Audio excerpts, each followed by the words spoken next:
racing down the wrong side of the road in Ukraine on a rescue mission to save 3 of the most precious lives. There they are in there. Inside the ambulance are 3 tiny humans, babies born prematurely into a war zone, a set of American twin boys, Lenny and Moisha, and British baby girl Sophia hooked up to a ventilator.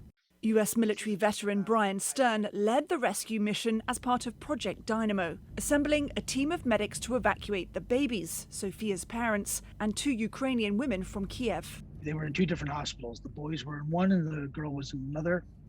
At both hospitals, we heard artillery in the city close enough to where we could hear it and feel it. They drove into the night for around 14 hours to get to the border and then onto a hospital with a specialist children's department in Rzeszów, Poland.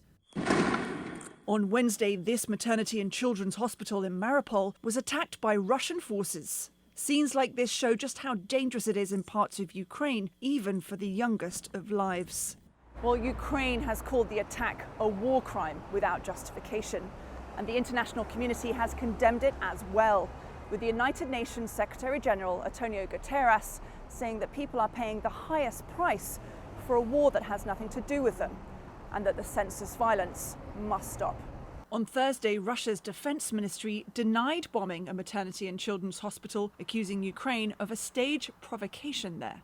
More than 2 million people have fled into neighbouring countries since the conflict began on February 24th. The UN has called it the fastest growing refugee crisis since World War II. It's more of a humanitarian crisis to me.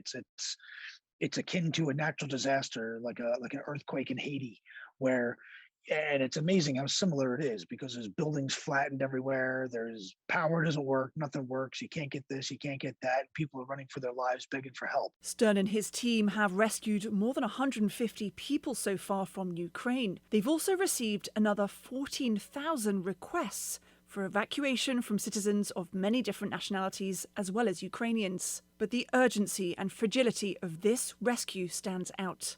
A successful mission to save the most innocent of lives. Caroline Malone, CGTN, Washington.